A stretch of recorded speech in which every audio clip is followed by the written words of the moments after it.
You know, we're putting this together.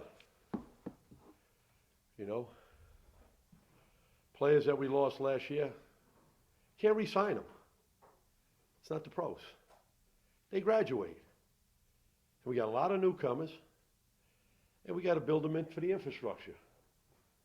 So it's going to take a lot of time, and it's going to take a lot of patience. It's a lot of this is going to be on-the-job training, where we got to build up confidence. Um, you know, um, it's day to day, and we got to keep improving a lot of little things. You know, you lose a guy like Harold Washington, and then there's the experience we had last year. It was a lot of experience we had, and they all graduated. So, now you need newcomers to come up, and step in.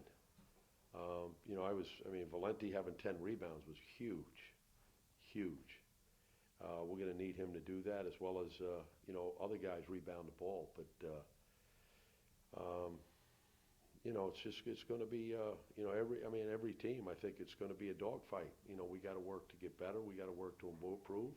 We got to work to build chemistry, to fit they's guys in. They're going to need game experience. You know what I mean? Dominic Rainey, he didn't play last year, so he's a newcomer. Chris Perez, he's a kid that transferred, so we're trying to fit him into the system. But then you got all the other young kids to go with. And I've only had these guys. The guys that returned, I've only had them. It's my second year, so I got to let them breathe a little bit. I got to let them grow a little bit. I got to be patient. Some of you guys write like it's, I don't know where you get it from. We're all excited.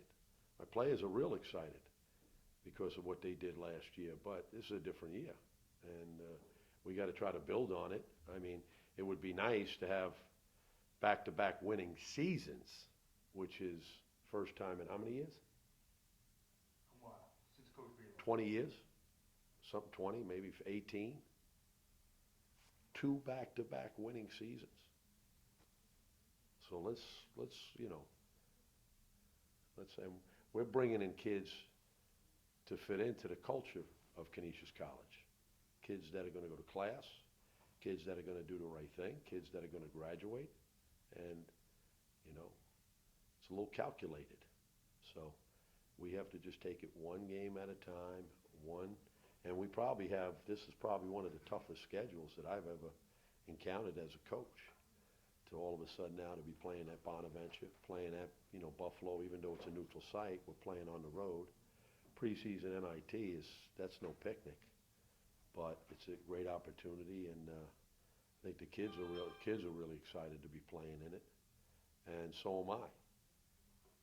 So it's a great opportunity to go through some growing pains, but just like I said, this isn't a sprint, this is a marathon, and we're using November to get us ready for December to get us ready for January and February, and then you got the league playoffs. So, it's going to be step by step. But I thought the second half we did a much better job on the defensive end. We did a much better job of rebounding the basketball. We stepped up, and down the stretch we made our free throws. Seemed like in the second half too, Coach, some of those hand check fouls and things in your own defensive end went away. Is that something you talked to the team about? Yeah, we told them to play smart without fouling. Because this team was one of the top teams in the country last year. I think they were number one free throw shooting. So we said that they're good. They can really shoot free throws. But they're good. The big guy's first team all league. He's very difficult to handle, and then their guards got good quickness. They got experience. Because they played last year, last couple of years. They got upperclassmen. And we gotta learn. We gotta learn. So it's a learning experience. How do you think your big men did, both on the boards, specifically Jordan against, Yeah, he's going to have to be active, and I think his offensive rebounding was something that was really, really important for us, because he has to do that with that big body. We also tried to get it inside to him, and then he's a big target to not only kick it in, but kick it out. He made some great passes, you know, and he had a couple of assists. So, you know, we're going to need that. You know, teams are going to play us different ways, you know. Um, but no, it's, you know, I mean, for us, every win's going to be a good win. But, you know, we're going to have growing pains. I mean, I'm just telling you, that's going to happen. Because you know, we did what we did almost like last year. We had a very challenging schedule early on, but I thought we really learned a lot from those games. I mean, we probably have one of the best schedules around. You know, when you look at the preseason NIT, and then, you know, you have Notre Dame, you have at Bonavage, you have, you know, I mean, we got some real challenging games. You talked about building your players up, that it's gonna take, it's a process. Dominic struggled today, Yeah. all around. How do you build a player like him up? Well, you just got to keep working with them. You know, work with them and keep moving forward. And, you know, that's what I said. I mean, he didn't play at all last year. We redshirted him.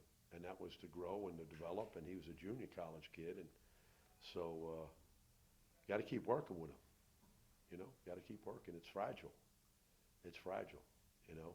And we got to get other guys to continue to step up. But, you know, the scoring is going to be by committee. It ain't going to be one individual, even though Billy had a good game today. But we're going to need a bunch of guys to step up.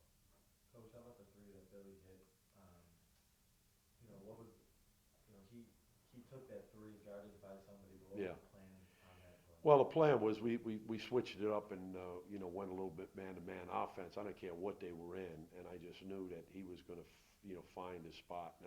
We're going to have to do stuff like that sometimes to take them out of rhythm so that we can find some rhythm. And Billy's a guy that, you know, I want him to be aggressive like that, and he knows it. So, you know, he made a big play, and then we made our free throws down the stretch. Perez, Chris Manhertz, Billy Barron, you know, so,